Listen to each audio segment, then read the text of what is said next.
ոչ թե ասում եմ, որ հենց այսօր մենք պատրաստ ենք տեսնել նախագահ Ալիևին Երևանում եւ հակառակը վարչապետ Փաշինյանին Բաքվում, այլ ասում եմ մի օր այս իրավիճակը լինելու է։ Ադրբեջանի նախագահի Հայաստանի մայրաքաղաք հնարավոր ժամանումը չի բացառել Արարատ Միրզանը, ինչպես չի բացառել Նիկոլ Փաշինյանի այցը Բաքու։ Հայաստանի արտգործնախարարը հստակ չգիտի, արդյոք 2026 թվականին Երևանում կայանալիք եվրոպական քաղաքական համայնքի հավաքին կգան Թուրքիայի եւ Ադրբեջանի նախագահները, հրավերներն ուղարկվել են։ Ինչի ենք դժվար պատկերացնում նախագահ Էրդողանի այցը Երևան, երբ որ, չգիտեմ, արդեն եղել է վարչապետ Փաշինյանի այցը Անկարա, այն ժամանակ էլ էին դժվար պատկերացնում։ Այսօր չեք պատկերացնում։ Համաձայն եք, որ կարող է 1.5 ամիս հետո այլ իրավիճակ լինի։ Ես չեմ ասում, որ ամեն ինչ հարթ է, եւ իհարկե նույն կերպ շատ դժվար է պատկերացնել այսօր վարչապետ Փաշինյանի այցը Բաքու, չէ՞։ Շատ դժվար է, այսինքն ո՞նց կարելի է սա շղթել, բայց ժամանակ է ընթանալու եւ, չգիտեմ, մի ամիս, մի տարի, 10 տարի, չգիտենք բոլոր հարցերը եւ բաները ինչ տեմպով կհաղթարվեն, բայց մենք գնում ենք այդ ճանապարհով։ Պատմական տեսակետից եւ 2026 թվականը վճռորոշ է լինելու խաղաղության համար հունիսին կայանալիք խորհրդարանական ընտրությունները ըստ վարչապետ Նիկոլ Փաշինյանի կունենան առանցքային նշանակություն։ Ազգային ժողովում 2026-ի բյուջեի քննարկման ժամանակ Հայաստանի վարչապետը նշել է, որ հայ ժողովուրդն իր ընտրությամբ պետք է տեր կանգնի խաղաղությանը։ Հակառակ դեպքում, ըստ Նիկոլ Փաշինյանի, երկիրը կարող է վերադարձվել կոնֆլիկտի եւ ֆորպոստի տրամաբանությանը։ Խաղաղությանը տեր կանգնելով Հայաստանի ժողովուրդը տեր կկանգնի նաեւ իր անկախության այս նորընծա մակարդակին, իր ինքնիշխանությանը, իր պետությանը։ Այս հայտարարությունն անելուց առաջ Հայաստանի վարչապետը խորհրդարանի ղեկավարի ու երկրի նախագահի հետ ծաղիկներ է խոնարհել Ազգային ժողովի բակում հոկտեմբերի 27-ի զոհերի հիշատակին կանգնեցված հուշակոթողի մոտ։ Այսօր լրանում է անկախ Հայաստանի ամենասարսափելի ոճրագործության 26-րդ տարելիցը։ Այդ առիթով այսօր Եռաբլուրում Սվարապետ Վազգեն Սարգսյանի, Կարեն Դեմիրճյանի եւ հոկտեմբերի 27-ի մյուս զոհերի շիրիմներին ծաղիկներ են խոնարհել քաղաքական, հասարակական գործիչներ, քաղաքացիներ։ Նիկոլ Փաշինյանը այս կիրակին նույնպես կգնա Հովհանավանք մասնակցելու սուրբ եւ անմահ պատարագի, որն ըստ ամենայնի կրկին կանցկացնի կարգալույց հոգեվորականը։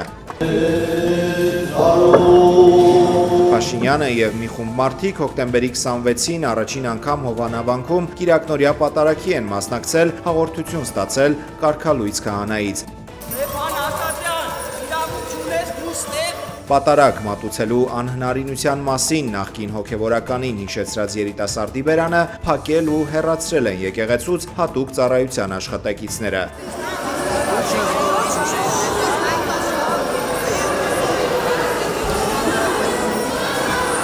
Րոպեներ հետո կարգալույց քահանան խոսել է բերանը չփակելու կարևորության մասին, քանի որ այնտեղից դուրս է գալիս Աստծո խոսքը։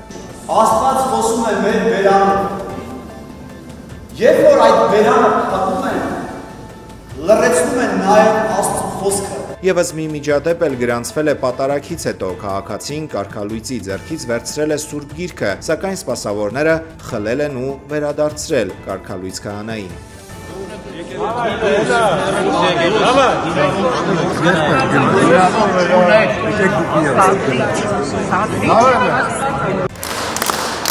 Պատարագի հավաքվածները Հայաստանի վարչապետին եկեղեցու ներսում դիմավորել են ծափերով, ծափահարել են նաև այն ժամանակ, երբ կարգալույց քահանան պատարագի ընթացքում Նիկոլ Փաշինյանին շնորհակալություն է հայտնել։ Ինչի համար իմ շնորհակալություն եմ հայտնում ձեզ։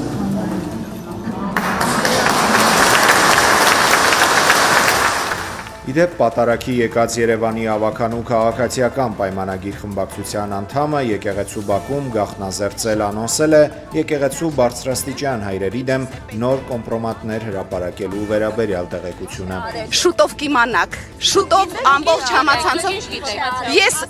ես լսելով գիտեմ, բայց դուք փաստերով կիմանաք շատ շուտով։ Այդ փաստերը դուք եք ներկայացնելու։ Ոչ, ներկայացնողը կներկայացնի։ Օհանավանքի մի խումբ բնակիչներ թույլ չեն տվել Արագածոտնի թեմի հոգևորականներից հայր շնորհքին մոտենալ եկեղեցուն աղոթել։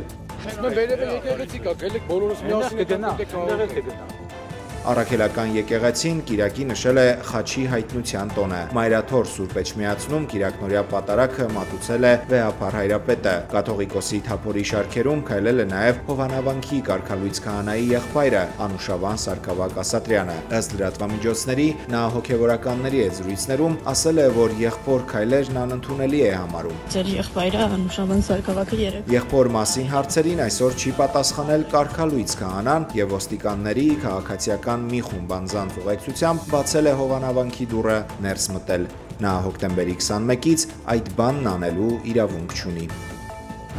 Տեղի ունեցածն ապացուցել է իմ ամենավատ կանխատեսումները, ԱԱԾ մեկուսարանում գտնվող ազգային բարերար Սամվել Կարապետյանն է նշել իր նոր ուղերձում անդրադառնալով Հովանավանքում տեղի ունեցածին։ Ըստ Կարապետյանի, փոքրիկ խմբակը ցույց է տվել, որ պատրաստ է անցնել յուրաքանչյուր սրբության վրայով, մեջբերում հանուն իշխանության պահպանման այդ մարդիկ հայ ժողովրդի ողջ պատմության ընթացքում չտեսնված արարք գործեցին, փորձելով թշնամաբար կոտրել հայ առաքելական եկեղեցու կարգը եւ արատավորել սուրբ պատարագն իրենց միջամտությամբ։ Սամվել Կարապետյանը իշխանության գործողությունները գնահատել է որպես ազգային պառակտման ուղղված նոր քայլ, որն արժանացել է համայն հայության դատապարտմանը։ Գործարարը վստահ է, որ իշխանությունը կանգ չի առնելու եւ շարունակելու է հարվածներ հասցնել Մայրաթորին, սակայն նրանք պետք է իմանան, որ մենք էլ շարունակելու ենք պաշտպանել մեր արժեքներն ու սրբությունները, գրել է Կարապետյանը, մեջբերում ոչ մի զրկանք չի կարող կանգնեցնել մեր շարժման ընթացքը դեպի հաղթանակ։ Կարապետյանը նաև անդրադարձել է քաղբանտարկյալներին, նշելով Միքայել, Բագրատ եւ Մկրտիչ սրբազանների,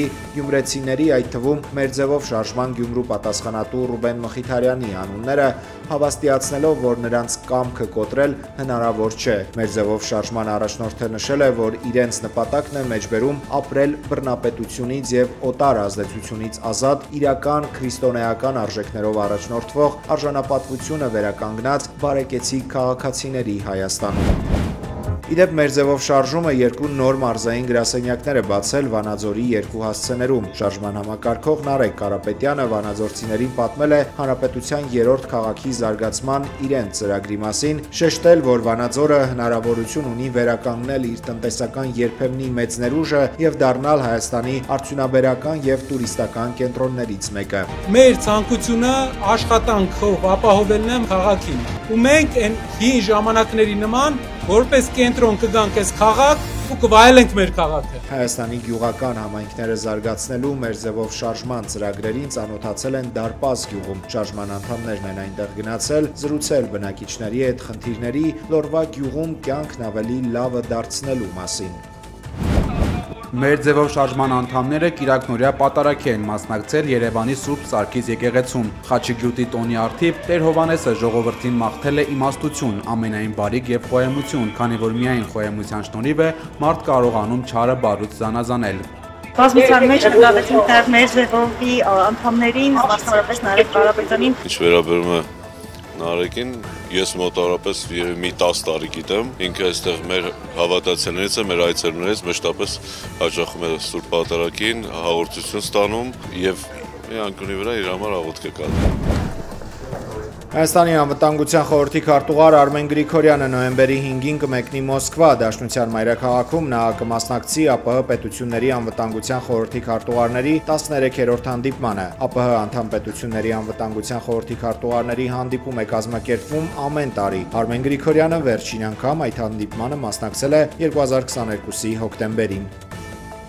Ադրբեջանի խորհրդարանական պատվիրակությունը հրաժարվել է մասնակցել Եվրանեստ խորհրդարանական վեհաժողովի 12-րդ լիագումար նիստին, որը կանցկացվի հոկտեմբերի 28-ից 30-ը Երևանում։ Ադրբեջանի պատվիրակության ղեկավար Թահիր Միրիկշիլին հայտնել է, որ Եվրախորհրդարանի փաստաթղթերն ու հայտարարությունները հակասում են Ադրբեջանի ինքնիշխանությանը եւ տարածքային ամբողջականությանը։ Նա հավատացրել է, որ նիստին չմասնակցելու որոշումն առնչություն չունի Հայաստանում դրա անցկացնելու փաստի հետ։ Վրաստանի պատվիրակությունը եւս հրաժարվել է մասնակցել նիստին։ Եվրոպական ինտեգրման հարցերով խորհրդարանական հանձնաժողովի նախագահ Լևան Մախաշվիլին բաց նամակ է եղել Եվրանեստի ղեկավարությանը, նշելով, որ Եվրախորհրդարանի որոշ падգամավորների թշնամական հռետորաբանությունը եւ Թբիլիսիում բողոքի ցույցերին նրանց մասնակցությունը հակասում են փոխադարձ հարգանքի սկզբունքներին եւ դուրս են գալիս խորհրդարանական դիվանագիտության շրջանակներից։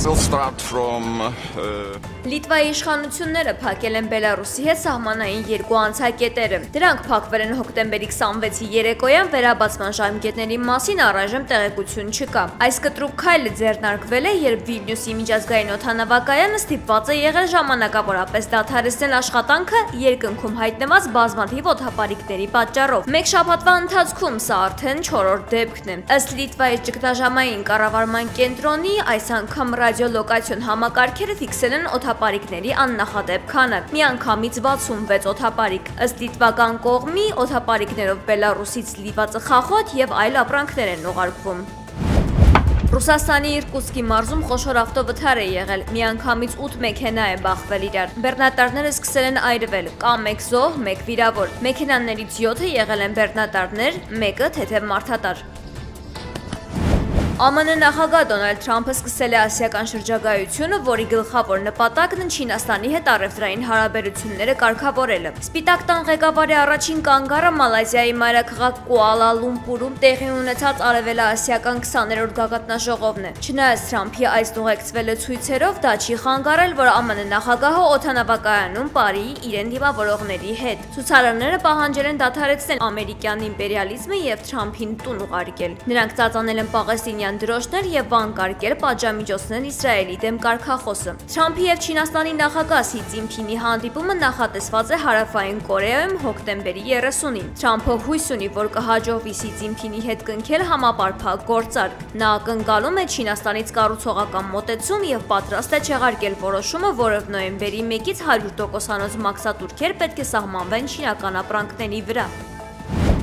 Իսրայելական անօդաչուների նոր հարվածների հետևանքով Լիբանանի Հաֆիր Ալ-Ֆաուկա բնակավայրում զոհվել է 1 մարդ, վիրավորվել 2-ը։ Իսրայելի պաշտպանության բանակը հայտնել է, որ հարվածել է Լիբանանի 2 տարբեր շրջանների, ոչնչացնելով Հզբոլլահ կազմակերպության 2 անդամի։ Լիբանանի հարավում սպանվել է Հզբոլլահի ևս 1 անդամ։ Ըստ Իսրայելի, նա Հզբոլլահի ներկայացուցիչն էր երկրի հարավում։ Չնայած Հզբոլլահի եւ Իսրայելի միջև 2024 թվականի նոյեմբերի 27-ին հրադադար համաձայնագիր է կնքվել, Իսրայելն այս տարվա սկզբից Լիբանանի տարածքում իրականացրել է ավելի քան 4000 հարձակում։